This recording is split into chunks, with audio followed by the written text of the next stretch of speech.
Hey everybody, this is a very special edition of the Ron Purtee Show. I'm going to be interviewing a nurse practitioner friend of mine who has all the insights when it comes to Corona and how you can keep yourself and your family safe and overall just what to do on a more human level than someone standing behind a pulpit telling you what you need to do and scaring you with big words and phrases. So, listen to the episode. This is a public service for everybody. Listen to it. Watch it. It's on YouTube. It's on at ronhasawebsite.com to listen to if that's more your thing, or all the podcast locations. And stay safe and help each other. Love you. Are you a horror fan? Do you like wearing your fandom on your shirt and showing the entire world?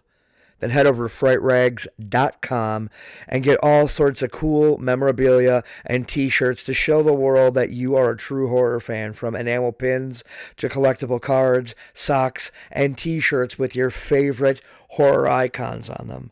Head over to frightrags.com and when checking out, use promo code Purtee10, that's P as in Peter, URTEE 10, and save 10% on your order today. This episode of the Ron Purtee Show is brought to you by Audible.com. Get a free audiobook download and 30-day free trial at audibletrial.com/Ron Show. Over 150,000 titles to choose from for your iPhone, Android, Kindle, or MP3 player. So head over to audibletrial.com/Ron Show today.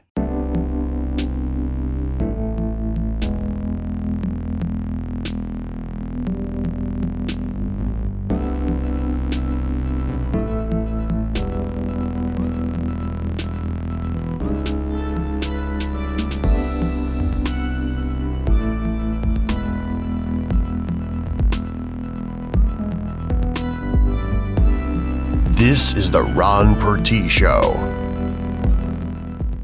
Hey everybody, welcome to the Ron Purtee Show. This week it's a special episode. We're doing this as a public service for all of you. It's going to be on the podcast, and if you're watching it on YouTube, it's here too. I'm here with nurse practitioner Laura. Laura, just for everybody who's watching and listening, can you give us your credentials just so they know I didn't pull you off the street? Sure. So I'm a family nurse practitioner. So I am credentialed through, there's a bunch of credentialing agencies. So I'm credentialed through the ANCC to be a family nurse practitioner. And then I have state license. So in Wisconsin, we're not called advanced practice registered nurse. We are called advanced practice nurse providers or something. So it'd be like MSN, APNP. So I have all the alphabets. Okay. Now for those that don't know, if somebody comes to see you, you can write them a prescription. They don't have to go to a doctor. Yep. So I have nursing background, but so advanced practice nurses have additional training above and beyond what nurses do. So we have training to prescribe. We have training to diagnose things. So you'll see us a lot. You'll see us everywhere. I work primarily in primary care, so ages birth to death. And I worked in cardiology for a bit, so I see a little bit of everything. Okay, so now I've known you since high school, which is scary. But you know how long ago that was? It's at least 20 years. I graduated. We're the same age, right? No. You're a year younger than me, or a year or two younger than me. So yeah, I graduated in '97, so it's been over 20 years. That's a long time. A minute. I'm old. Yeah. I'm old. So we're basically going to touch on a few things here. I got some questions for some people, and I want people to actually get some information that's not bullshit, I guess. Because now, do you have access to more information than, say, and I hate, this sounds going to sound bad, but than a regular nurse? No, I don't think so. There's so many different information sources. So, the CDC is a big one, and then the Wisconsin Department of Health and Human Services is also doing a lot. So I think everybody has privy to that information. It just depends on whether they get it or not. So quite frankly, with everything going on, it's become really difficult to stay up to date with everything because it changes so fast. That was good. What's that? That was good cough hygiene. That was good. I know what I'm doing. And I have a cough button on my microphone. So yeah, because I've been dealing with this cough for like a month before the first case in China. So that's fun. Yeah, that explanation didn't work when I tried to go see mom at the hospital. But No. Now let's get to the questions real quick. This one sounds funny, and I kind of ran these by you a little bit, but this one sounds funny, but it's really not. Can you disinfect your kids by spraying them with alcohol or disinfectant when they come home? No, that's actually like one of the worst things you can do, because if they breathe that in, you could burn their lungs. So, and then if they get corona, it's just going to make things worse. Right. You've weakened their lungs. So, and if it causes them to have other infections, they're kind of in trouble. So, don't spritz your kids down with chemicals. It's not a great idea. We've all seen that video of the kid coming home and the parent just spraying them down. Yep. The end of that video is probably my favorite. The lady with the plastic bag outfit where she's just like head to toe, like shopping bags. So, I mean, common sense is all of this could be, not eradicated, but it would be a lot more manageable if people just had common sense, right? It would be. I think part of the problem is there's so much misinformation. People don't trust what's coming out. So, there are recommendations like good cough hygiene, staying home when you're sick, but I think people think there's more to it than that. So, you already have this big mistrust of government, especially, people that are poor, minorities, those sorts of people. So when the government tells you to do something, you're like, okay, well, is this the whole truth? So when this first kind of all hit the fan, those people that are spraying their kids in the face with Lysol and, donning plastic bags are like, I don't know what's happening. And so they're really doing the best that they think they can, even though it's not helpful. Okay. Now, the next question is, can the virus be killed by heat or cold? Like if it gets warmer out, is the virus going to go away like a lot of people are saying? I don't know about that. We're seeing it spread across countries with all sorts of different temperatures. So I think heat or cold, I don't know I don't think it's going to be weather dependent. So that's my take on it. I don't know that there's a whole lot of good data on that. I do think it's hilarious. I do think it's hilarious when you look at the World Health Organization map. Yeah. Africa is the least, like they have like the least cases that are really close to each other. So you also have to, when you start looking at cases, so you have to look at testing. So you have to question, if you see a place that doesn't have a lot of positives, you have to ask how many tests they're getting, right? West Virginia. Oh, sorry. So there's a great book, if you like politically incorrect humor from this like 70s, 80s, there's a great book called House of God.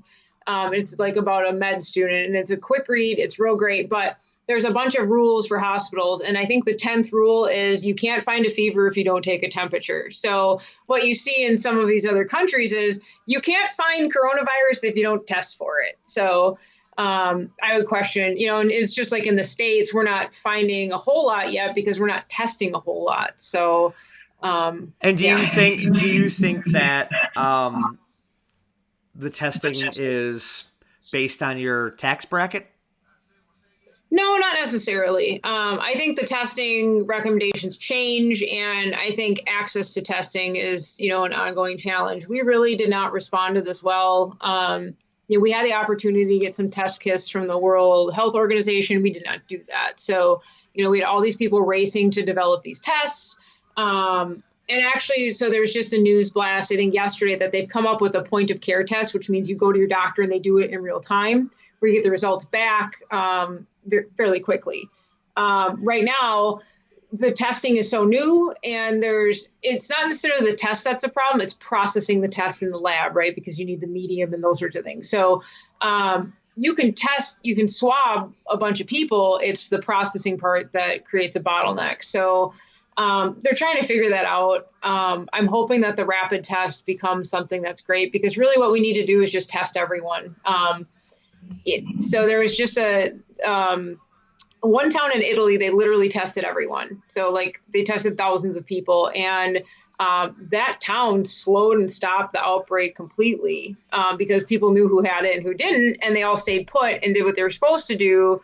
So their death rate was still high, but the spread kind of stopped. So that's ultimately what we need to do. Now, I think the idea behind the self-quarantine is that we should all be treating ourselves like we have it, because the reality is some people, there's such a range of symptoms. Some people have no symptoms and some people like are dead, right? So there's such a myriad of symptoms that go with this that it really is best to just treat yourself like you have it and stay away from everyone else. Right. Yeah. Well, my big thing is I had to go to the grocery store to pick something up, and I hate having to leave the house now. But I noticed, and I'm not going to name the grocery store because I like them, but I noticed that the cashiers, who are younger people, so obviously, and young people always think they're invincible, they were wearing gloves to do the checking. I'm like, okay, that's fine. But to do that, you're going to have to change your gloves every single time you deal with someone. Well, not for their sake. So for their sake, their hands are protected, right? But they're not protecting you unless they change your gloves every time, right? And mind you, at the grocery store, how many people have touched that package of chicken you just bought, right? Right. So it's really for their protection and not yours. But then you have to make sure that they're not like touching their face. So humans touch their face on average like 20 times an hour. So, you'll see people wearing gloves and and then you're like, meh. So that's part of the recommendations from the CDC is don't touch your face. So easier said than done, because it's you just do it. And when you start paying attention to it, then you really want to do it. It's like, don't tell me to do it. Well, I'm going to do it anyway. Right, but if you're wearing gloves, aren't you less likely to want to touch your face because it's like a foreign object? Theoretically, hopefully. But again, some people just put on gloves because they think it's helping, and then they don't change what they're actually doing. Okay. Now, the next question is, and I'm sure that this has been spread over everywhere, but what are actual things people can do to safeguard their health? Okay. So 1, stay home. If it's not a food run, if it's not you have to go to work, stay home. You can go for walks, you can do whatever, but don't be coming into contact with people. That also means don't have your friends over to your house, because that defeats the purpose. So 6-foot radius, stay home. So that's step 1. Step 2 is good hygiene, right? Like it really is, again, like you said earlier, it really is common sense, but common sense is not common. So good hand washing skills. So what is it, like 20 seconds of ABCs twice? The Law and Order theme song is the right length. There's all sorts of,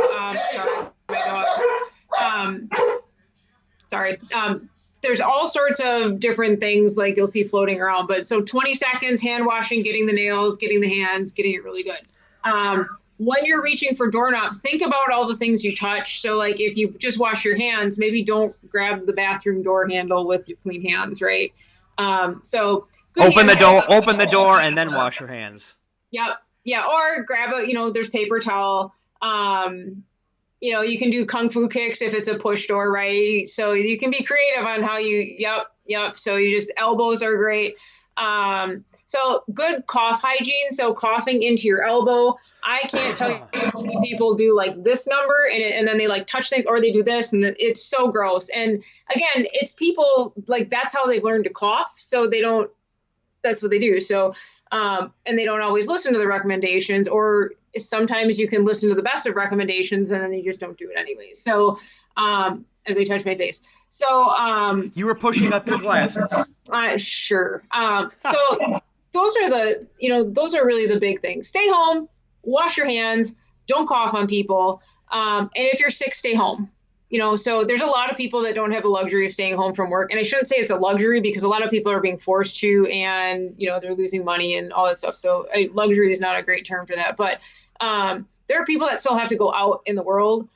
So just being cognizant of who's around you and what you're doing and what you're touching can make a big difference. Right. Now, also, I'm understanding that there's other things going around too at the same time. It's not just corona. There's the regular flu. Allergies are starting to kick in. Yeah, so I mean, what else? Was there anything else going around? There isn't. So coronavirus isn't. So this is not.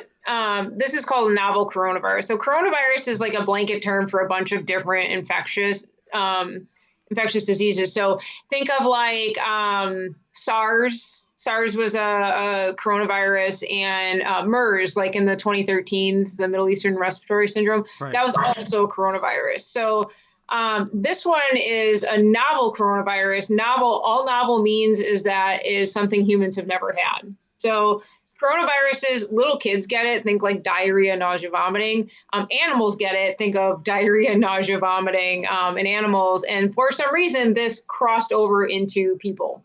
So I think there was origin stories of like a bat and some guy eating. I don't know. So I don't really know where it came from, but it made the jump and it mutated from animal to people.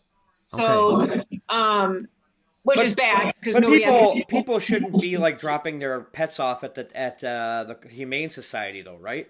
Not at all. There is no evidence that this is we're giving it to pets or that it's coming from pets. So I think there were like 2 cases in China where like dogs had it or something, but there's not much information about that. So don't drop your dogs off. They do. So there is a recommendation not to be kissing them. And like, so maybe don't make out with your dog if that's your thing. So don't be a white person. Yeah, no, dogs. That's something you'll only see on the YouTube version, folks. Yeah, there you go. So, don't drop your pets off. And actually, adoption rates since everybody's been home have gone up. So that's a great thing, right? Oh, yeah. So I think the Humane Society by us has 1 cat left. They started off with 78. So this is not necessarily good for people, but it's good for animals. So yay. This actually leads to my next question. Is you mentioned it mutated from animals. Now, so this wasn't man-made, like some people seem to believe. I would doubt it. Because no one has anything to gain by this. I don't know. So there are tons and tons and tons of crazy conspiracy theories. My favorite one, just for the record, is that 5G is causing this. I think that's my running favorite one. So, I think it was probably something that mutated. You see mutations and things all the time. So think of the seasonal flu, right? So the seasonal flu mutates every year, which is why we have to kind of keep an eye on it and, try to update our vaccine every year. The best case of a seasonal flu mutation or an influenza mutation was swine flu, H1N1. That was an influenza that mutated, and that was really bad. I think that killed like 12,000 people in the States. Like it was brutal. And that was something that, that just mutated on its own. So when people hear like, oh, well, like New York has 10,000 cases almost now. Okay. Now, when they hear that, they shouldn't automatically think the worst because it's just cases. It's not deaths. It's just cases. It's not deaths. And so when you look at the number of people dying, you kind of have to take that number with a grain of salt. You can argue that any loss of life is a bad loss of life, especially from illnesses that, like this. But we don't have a denominator. So anytime you look at the number of people dying, it has to be out of something, right? So our numerator is, I don't know how many deaths have been in the States. I kind of lost track, right? So you have how many deaths, but is it out of how many cases, right? So does that, if you remember basic math, like you can't divide the top number by the bottom number, get a percent if you don't have a bottom number. So ultimately, we don't know how many people have had it. And so unless we test everyone, we won't really know. So I think we'll get to the point where we can test everyone and then we'll have a good idea of what is going on. But again, our response was just so bad. It was really bad. And so when you looked at what happened, I don't know if you remember swine flu real well or the H1N1, but I think like 60 million people got it. I mean, it was massive, massive, massive. So my guess is this is going to be, we're on par for that, I think, easily. I don't think that it's a matter of, are you going to get it? I think it's a when you're going to get it. And how bad you're going to get it. And how bad you're going to get it. And so that's not like a scare tactic. It just is, we just don't know. So what we need to do now, and if you look at what these really infectious disease experts are saying is, we need to slow the spread of it. So you have to think about why we're slowing the spread, though. So we know 80% of people are going to get it. So what we need to do is not overwhelm our hospital systems. which we're doing a terrible job of, just for the record, right? So our hospital systems, we are running out of supplies. Like it is a nightmare, and it doesn't seem like it's going to get any better anytime soon. So what we need to do is keep people at home and get them as healthy as possible at home so they don't end up in the hospital.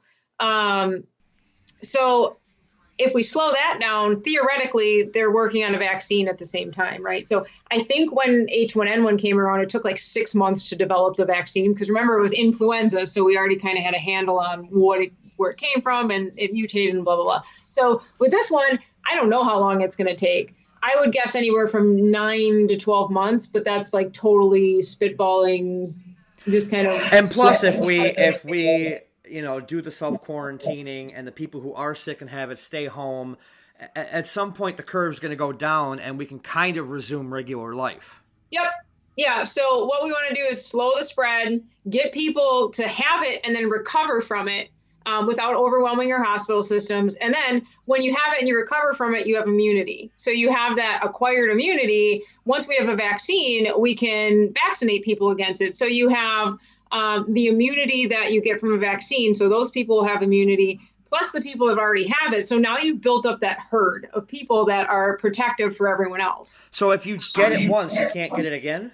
Correct. Well, I'm going to say that is the most recent, yes. So you get it, you recover, and then your body knows what it is, right? Because nobody's body before this hit knew what this was. So like your body, if you got vaccines, knows what tetanus looks like because it's been exposed to it before. So your immune system's like, that's tetanus. I know what that is. I'm going to defend myself against it. Nobody has a defense to this yet, except for the people that have already had it. And before that, it was not in humans. So, which is actually, as weird as this is, it's actually a really interesting thing. So it's like the people who get it and get over it are almost like Wolverine.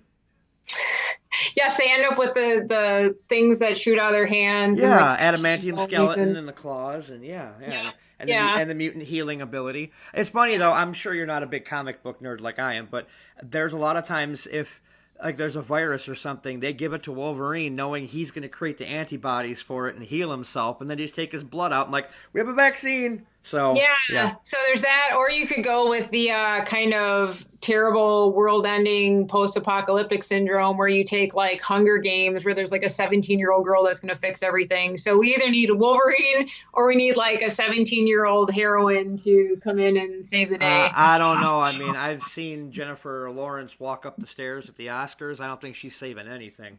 Now, okay, so this, like you said, this is part of like SARS and everything. It's all part of the same kind of family. What other infections are part of it? So the most famous ones are SARS and MERS. And mind you, to put those into perspective, I think SARS infected 7 or 8 people and MERS were 2. And that's just in the United States. So I'm just being very US centric right now. And there's all sorts of other little coronaviruses that tend to cause like GI things. So, initially they thought kids weren't getting it as much because they've been exposed to coronaviruses so much, but I think they're finding now that, people, initially it was like, this is an old person thing, right? Like people over the age of 60, you're kind of hosed. Now they're finding like young people are getting it and they're actually getting pretty sick. So that whole I'm young and invincible thing, like when you're at spring break, like licking things, like maybe don't do that because that's like the prime target. And again, most people will not have severe symptoms, but we don't know who does and doesn't, right? So, because we have no idea. So perfectly healthy people seem to be getting it and getting actually pretty sick. So this is not the time to test boundaries. So yeah, exactly. So now, just for people who don't know, because a lot of the times the news doesn't explain things, but what is community spread? So community spread means you got it from someone in your community. You don't necessarily know who. So that means you go to the grocery store and you pick up the same box of tissue that Edith picked up and Edith had it. And so now you have it. So, and then you give it to other people, right? So one person has it, they go out and interact with a bunch of things around them, and then it spreads from there. Okay. So, and again, the challenge is people don't always know when they have it. And when you open the show, you mentioned that it's cold season, it's flu season, and it's allergy season. So, the symptoms all have a lot of overlap. So that makes it really challenging. I know every time I get like a tickle in my throat, I'm like, oh my God, it's Rona. She's coming. But that horrible bitch. So I think the best bet is to watch for fevers. Now, if you're like me, you didn't own a thermometer. And then if you're like me, you will never own a thermometer because they're nowhere to be found. So the trick is monitoring your symptoms. Okay. So you can get a cold and get a fever. You can get you can get the flu and get the fever. The trick is it's the cough that happens with it that tends to go with it. And a lot of times it's really just a cough and a fever. So you don't get the cold, like the runny nose and all that other stuff that comes with it. So, but really, if you think you have it or you have like an upper respiratory thing, the best thing to do is call your doctor's office so they can give you some direction. I know in Kenosha, they have 211 you can call and they will give you all of the information you need. I think that's all over Wisconsin, isn't it?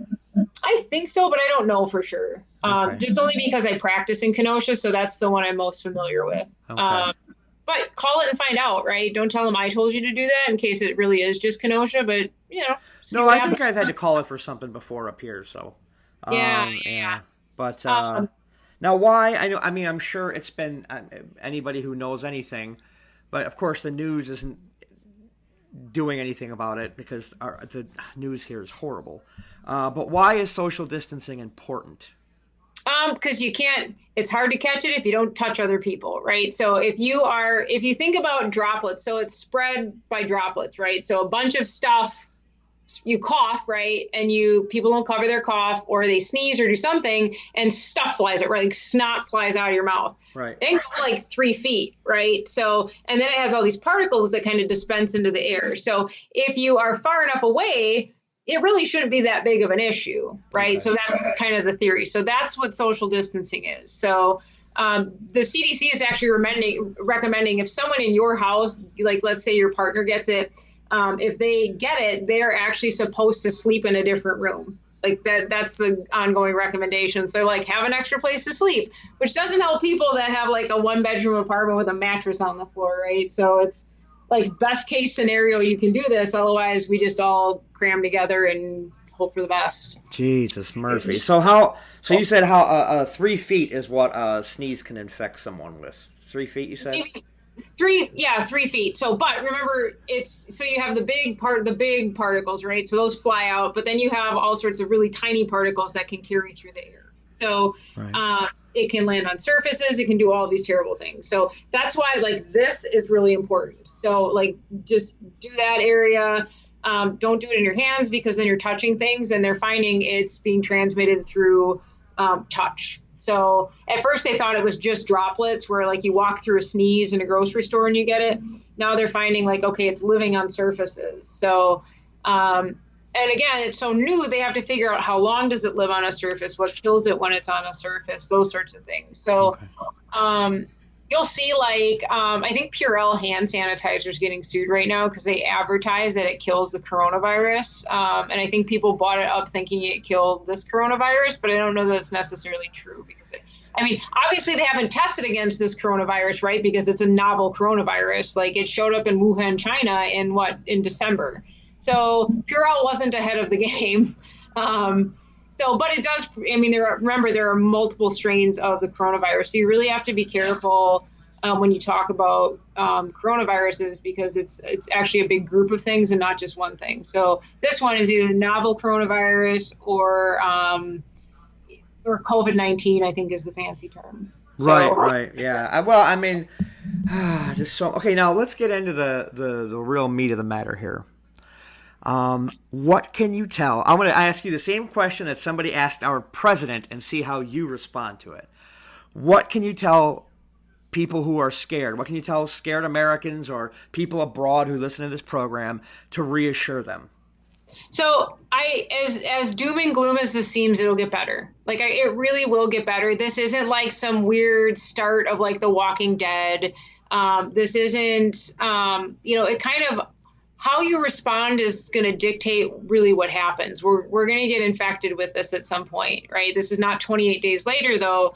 Our response to this in the States has been so stupid. I I really just don't understand the toilet paper thing, but so you should always have like the goal is for 2 weeks worth of food and supplies in your home in case you get sick. So that's the recommendation. So clearly a lot of people probably didn't have that because you had people like running out, but it's beyond 2 weeks. People are stockpiling things. Like it's not a disease that affects your gut. Why do you need so much toilet paper, right? Like, so you don't get diarrhea from this.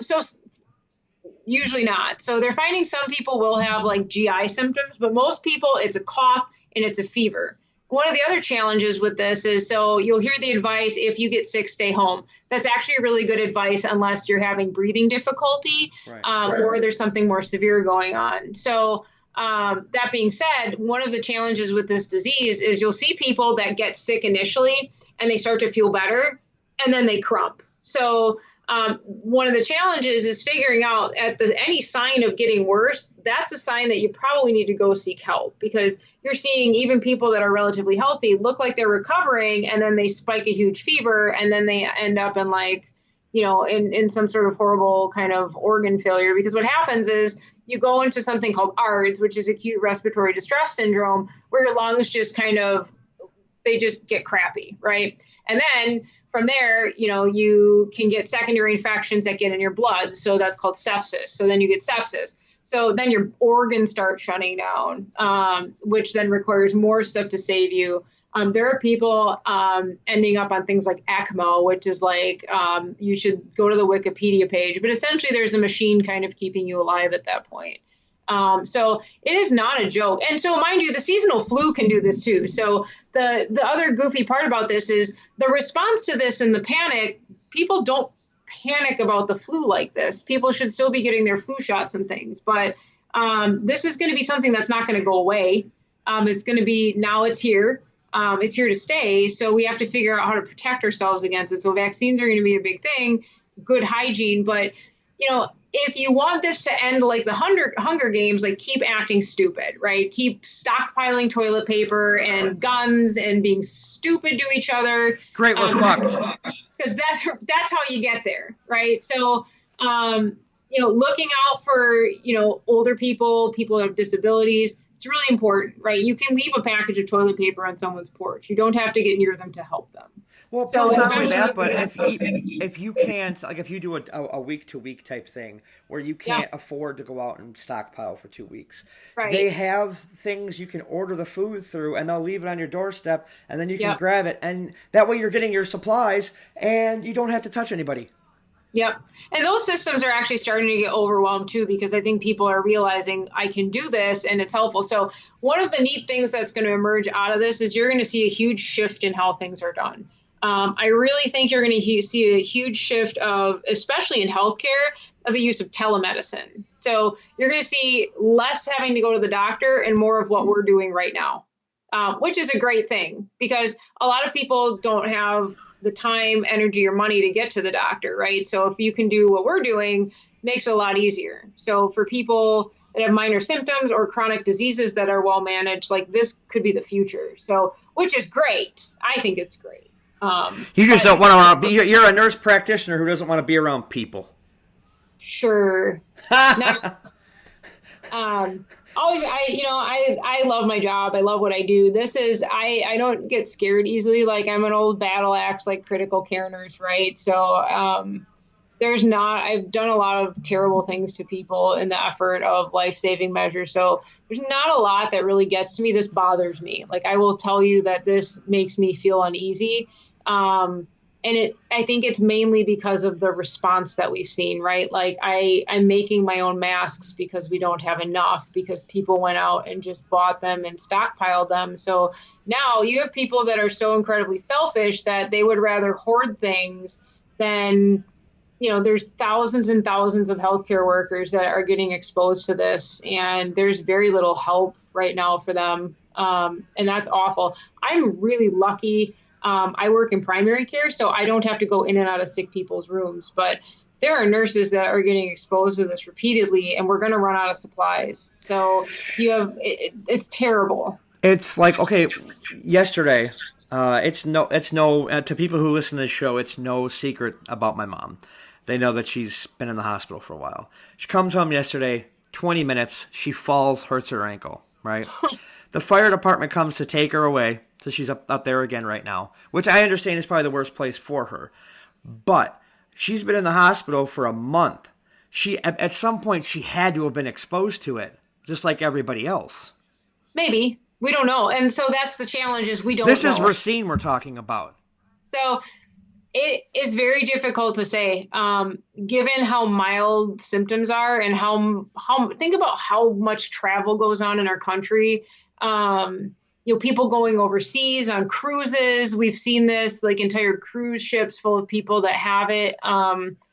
We could have all been exposed by now. I had a really terrible cold a few weeks ago, and I'm like, okay, maybe that was it, right? Because I just was really down for the count. So maybe that was it. Maybe it wasn't. Maybe I'm being dramatic. I don't know because nobody knows. So until we start testing for people, to have immunity or we have widespread testing, it's going to be very hard to tell.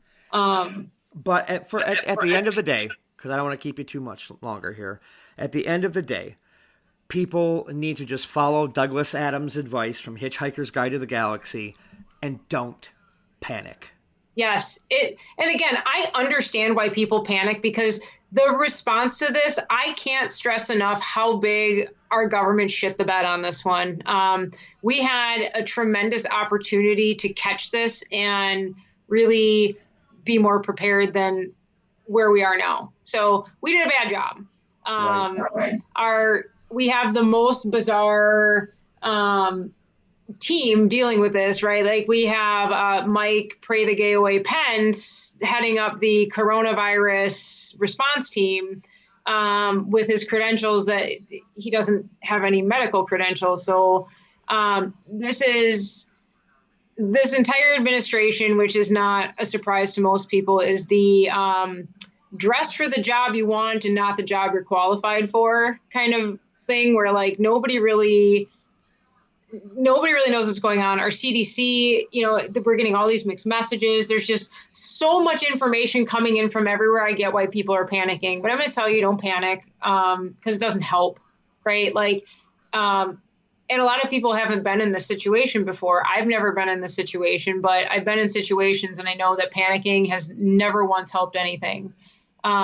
So I think just be kind to each other, look in on each other, help each other. Don't stockpile things. Like I can't express like as a tired, crabby, chubby nurse practitioner, when this kind of all hit like about 2 weeks ago, we were out of toilet paper just because it was naturally our shopping week to be out of toilet paper. There is not a roll to be found. And I ended up, fortunately, my husband's sister was able to find us 2 packages. But it was the soft stuff. It wasn't the stuff I like. It was the stupid quilted stuff. Hey, now.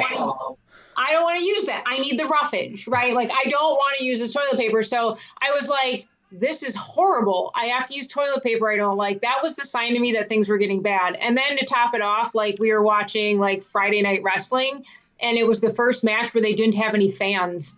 And it was, like, so bizarre. I was so uncomfortable. Like we turned it off. Like I couldn't, it was really weird. Hey, like, I don't know if you got a chance to see it, but I actually watched the AEW one with no audience. Yeah. It's that one was better because they took wrestlers who were there and weren't going to be on the show and put them in the audience. Yes, put them there so it looked like someone was there. So they had someone to act to because, like, at the opening of the first one, these girls are like, "Give it up for us," and I'm like, "There's no one there to give it up for you. Who are you talking to right now?" Like, so awkward. I was just watching a clip of there's another like wrestling league where they did no contact or like the no contact wrestling. That stuff is stupid. Oh, it was kind of fun. It was kind of cute. I'm an old school wrestling fan. Like I've been sitting here, staying inside like I'm supposed to, watching old clips of primetime wrestling with Gorilla Monsoon and Bobby Heenan, and I'm just like that. I miss that. Give me that. Yeah. But... So we're doing a lot of AEW, and we're big into New Japan wrestling around here. So we do a lot of that. Oh, that's gotta be that. They've gotta be hurting. Because they were about to open a U.S. branch, and then this hit. Yeah, I think a lot of things are hurting. So it'll be interesting to see. It's an interesting time to be alive, right? Like the soft fuzzy toilet paper and the wrestling with no fans was like the sign that like once the shelves are fully stocked with toilet paper, I'll feel better, right? So it's bad as a healthcare provider that my anxiety is not really stemming from this disease. My anxiety is stemming from the fact that we're hoarding supplies and we're just all panicking. So we got to get and the other thing is support your healthcare providers if you know them. Like if you know a nurse, if you know a doctor, if you know a janitor at the hospital, if you know the food workers, they're tired and they're stressed and they're working a lot and it's scary. So make sure if you're patronizing businesses where things are still open, thank them because they are really risking themselves for your benefit, right? Every time you go get a hamburger from McDonald's, that person is there and they're getting exposed. So just really be kind to those people, no high fives, right? Because no touching, but you can air fist bump. There's the finger guns. Yeah, but we can high five right now. Look at that. See? There we go. Yeah, boom. Get creative, but thank those people. It means a lot. Like it really does mean a lot because we're all tired and people are scared and dealing with scared people is very stressful. So, but we'll get through it. We really will. Yeah, I know. It's just funny how, and this is the last two things. It's funny how, I don't know if you've heard this, but the WWE is hovering over Roman Reigns right now. They're like every hour or so, they're taking his temperature and they're checking him because they don't want him to get corona because of his leukemia. And it's like, I have my own theory on that. We'll talk about after off the air because I don't want to be called one of those tinfoil hat motherfuckers. But I love the theories. Like the conspiracy theories are so great. They're so stupid it's just delightful. My last question is though, overall, a lot of people from Wisconsin are going to be watching this and listening to this. How is our state handling it? Not on a federal level, because I know Trump has shit the bed, but how has Tony Evers been handling it? I know we're close to the point where we're going to be overloading the hospitals, but I mean, every place is kind of like that. I mean, how is Wisconsin handling it? I think we're doing okay. I think Tony Evers was actually pretty proactive. Like him or hate him, he really was like, he put the kibosh on schools really fast. He started putting the kibosh on gatherings. And I think he realizes there's a lot of people that are just really too ignorant to follow the guidelines because they're invincible and they don't think that they have to and blah, blah, blah, blah. So I think he's taken a really realistic approach. I think I'm disappointed in the citizens of Wisconsin for their responses. The moms with play dates when their kids are out of school, that kind of thing. It really, the bars on St. Patrick's Day, it's very frustrating to me. So I think we're doing everything we can. I think we need to get more test kits, but that's an issue that everywhere is facing. So there are people out working full force in, emergency medicine and the health departments and healthcare centers, trying to figure out the best way to help people as much as possible because people are scared and it's okay to be scared.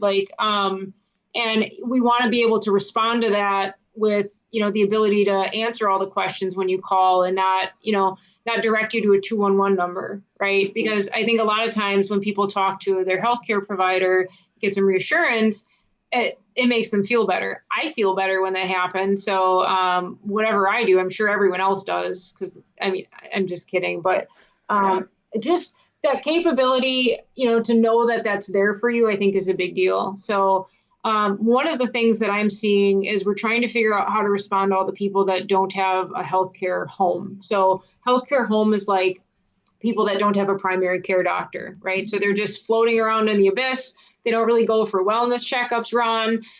They don't. Why would I go to a wellness checkup? I can just text you. Right. That's not how that works. Damn. But now all those people are floating around somewhere amidst this pandemic. So we really want to there's a lot of efforts to get care to those people. What that looks like and how we're going to do it, I don't know yet. But I think, I think this is going to be a good thing for a lot of people to get access to care. I think it highlights all the things we've all been screaming about for a long time. And I'm really hoping that this will be a push towards everybody being able to have better access to healthcare. So basically everything that we are getting or supposed to be getting from the government, like stimulus and all this health care for everybody, is pretty much, and I hate to get political for just a second, but this is everything Bernie Sanders wanted to give us. In a nutshell, yeah, it's happening because our hand is forced, right? So we're doing all these things that are actually really great for the wrong reasons. So you can be that glass half empty person and be like, well, we should have done this a long time ago. Or you can be the glass half full person and be like, this is a shift in the right direction. It is interesting to see, like, there's a lot of political figures that downplayed this for a very long time and didn't take it seriously, and then spewed that nonsense out. And I actually read Rand Paul got it. So he tested positive, which... My only response to that is two simple words. Wonk, wonk. So I will neither confirm nor deny that there was a lot of, like, air high fives going on when we found that out. I'll confirm it. I was happy as a motherfucker. So you have people that... And so it's a good reminder that nobody's immune, right? Like, that guy has a lot of money, he has a lot of power, and now he has it. And so the funny part is he's not going to get any better care than anybody else because we really don't have any way to treat it. The thing that cracks me up, though, and this is probably a conspiracy theory, and we're going to have to cut this soon because I'm sure you got things to do. I have a nap to take, and plus Caddyshack's on, but that's besides the point.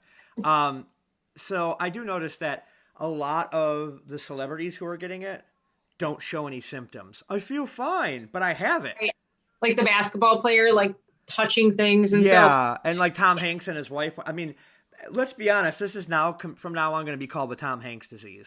You know what I learned about the one takeaway that I think is the best is that I learned that Tom Hanks, when he closes out his emails and things, instead of saying thanks, he just says Hanks. Yeah. If you look at it, that was just delightful. So I have that. So if I die from the zombie flu, at least I can take that to the grave with me. Yeah, and I love for the first time Rita Wilson's finally getting some press because usually it's just Tom Hanks, and I know she's an older gal, but she's not that bad looking.